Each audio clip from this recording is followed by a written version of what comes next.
Hi there. This is a video where I show you a few of the tips and tricks I've learned while playing sandballs. There are a few nice to know things, a few that you need to know, and then a few of those that I find hard to go through. So maybe you know more than I do. Maybe you know how to tackle those and can help me. So enjoy tips and tricks for sandballs. Here we have the zigzag. I like to clean it up a little, to snip a bit off here and there. That makes it faster to go through. And when you do let the balls in, make sure you don't get into any of the ventilators here.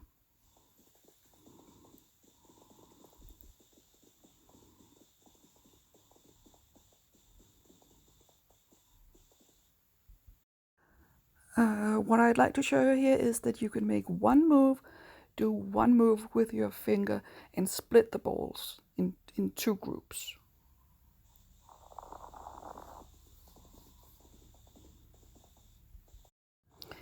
Here we have the S, and I want to show you that we can move these balls along in a very fast, efficient way.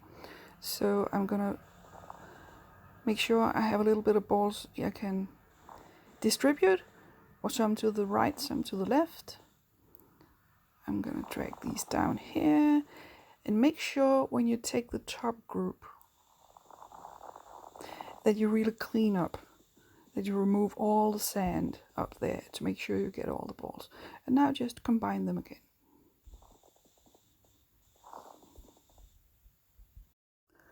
I call this one a mill because it goes round and round. Just to make sure that I do it fast and efficiently, I like to dig a little extra trench all the way around the mill before I let the balls through. That's just a little trick. So here, maybe you want to split 3 ways to make sure you go through both tunnels and get the key.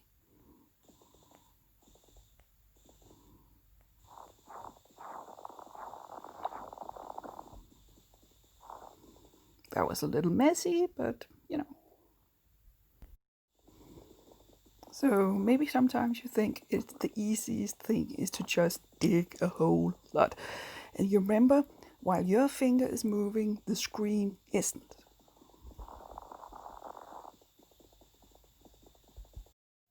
Here I just want to show you a little trick that sometimes it's easier to dig from the bottom up to make a nice curve that gets through there. Okay, there's one thing I actually wanted to show you on a different level, but I can't get to that level right now. So let me show you here. Sometimes you want to dig in 2 places at once, and you can dig with 2 fingers at once.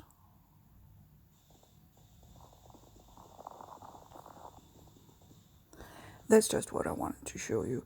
There's especially one bonus level where that comes in handy.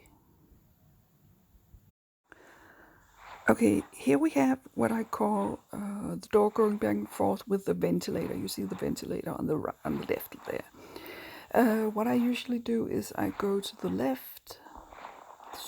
the right.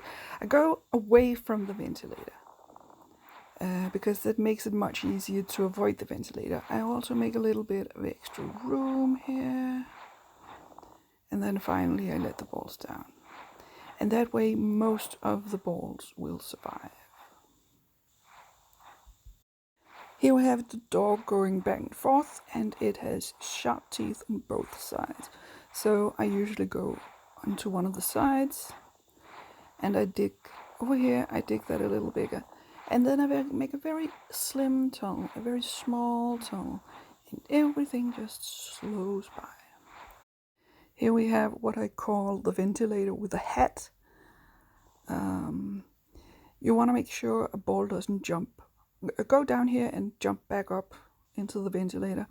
So I make a little bit of extra room, maybe even down here in this case, before I let the balls through.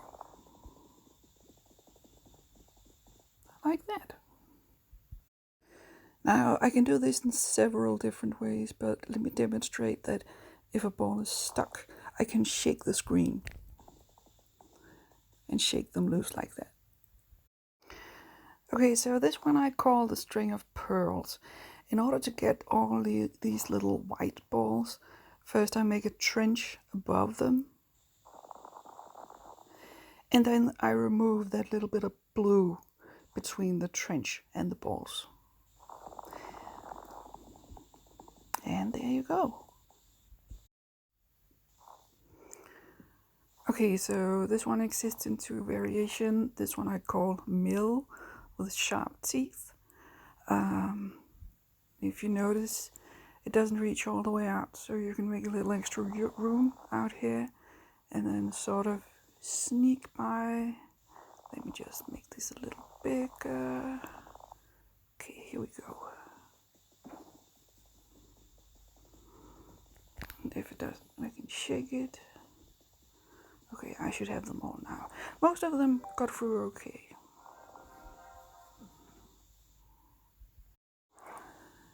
So here we have the two levels of teeth going back and forth. These teeth aren't sharp.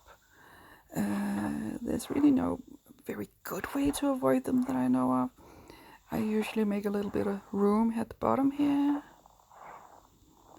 And then it's a question of timing. Go through.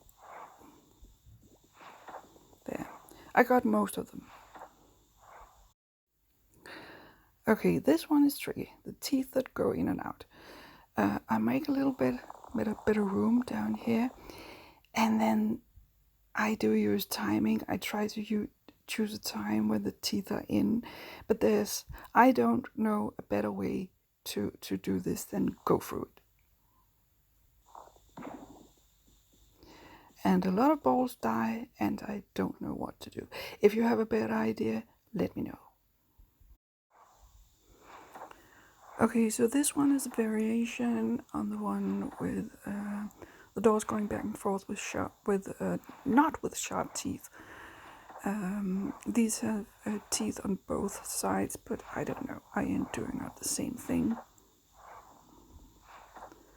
Again, if you know a better way to do it, let me know. Okay, so I hope you liked this video, and I hope you will have fun playing sandballs in the future. Hey!